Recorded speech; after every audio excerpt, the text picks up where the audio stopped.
This story was submitted by Charlie Adams.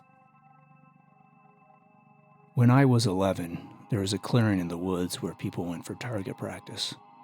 On weekends, I'd hike out and collect the shell casings. It was a solid hour each way, but I was a kid and didn't have much else to do. Sometimes there'd be someone there shooting, and they'd let me fire their guns. Keep in mind that this was the American South, where kids handling firearms was an everyday occurrence. Toward the end of the summer, I went to Home Depot with my grandpa to get some landscape timber for Grandma's garden. On the way home, I had him drop me off at the trail that led to the makeshift shooting range. I hiked to the clearing, but no one was around, so I spent a couple of hours picking the place clean of bullet casings, and then started the long walk back. It was a 3-mile hike through state-use land that consisted of swampy woods and a blackwater stream. The entire area served as a floodplain for the east side of town.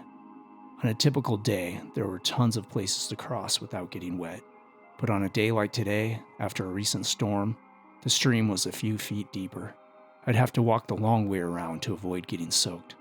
As I hiked along the winding bank, I threw rocks into the murky water and kept an eye out for turtles and gators. As I was investigating a potential fishing spot, I noticed an abandoned chest freezer next to a faint dirt road off in the distance.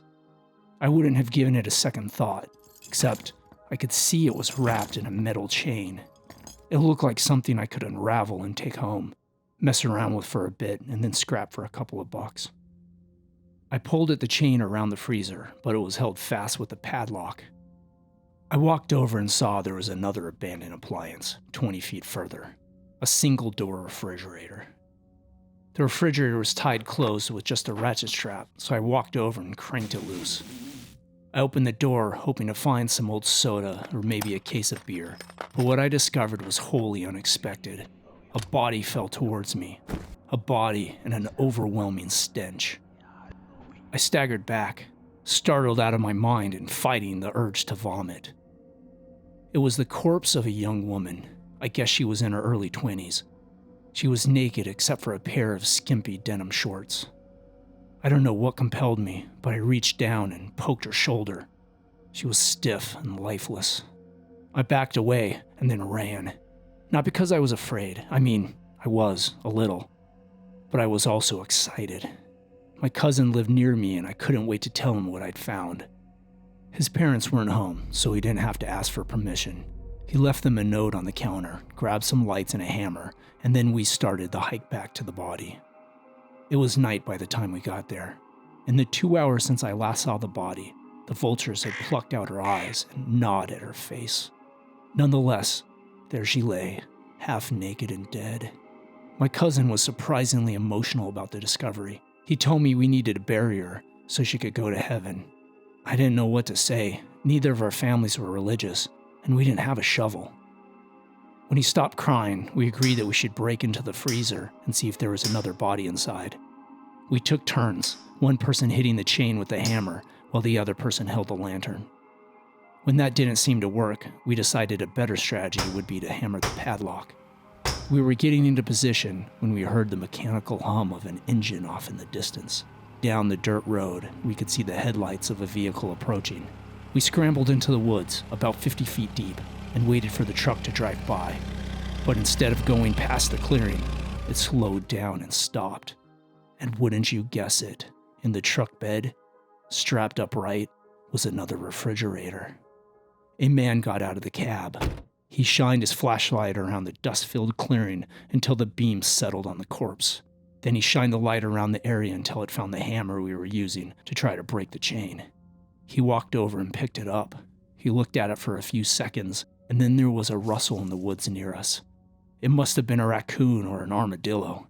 The man shined his light towards the sound, right near where we were crouched. My heart was thumping in my chest like I'd never felt it thump before. I thought I was having a heart attack, but it was just an overwhelming mix of fear and adrenaline.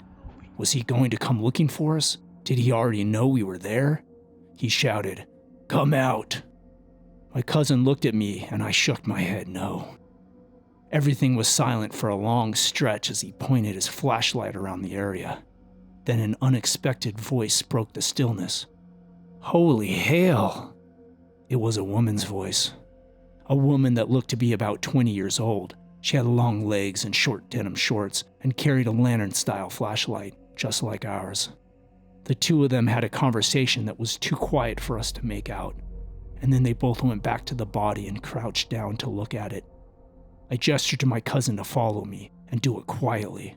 We got about 50 feet further away before we turned on our flashlights and ran like hell. We ran to my cousin's house because it was closer. Between panicked breaths, we explained to his parents what we'd found. They were dubious of our claims and phoned my parents to come over. After we explained the same story to all four of our parents, they decided to call the sheriff.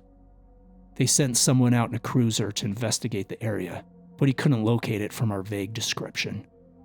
The next morning, we led a deputy to the clearing. Of course, both appliances were gone, but we were adamant about what we saw. We showed him the exact spot where the appliances had been.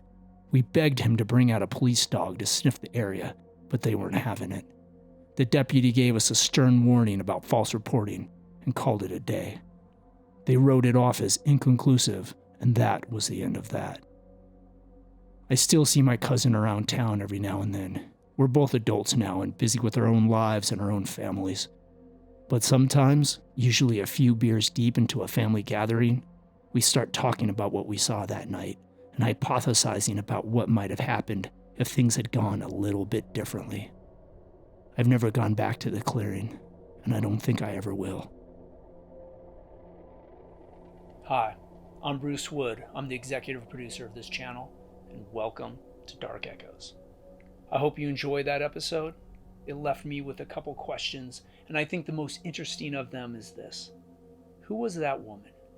Do you think that she was his accomplice, or that he intended to have her be the next victim? I'd love to hear your thoughts in the comments below. And if you enjoyed this live action true horror, go ahead and subscribe, turn on notifications, and hit the bell icon. And remember, you're never alone, even when you think you are.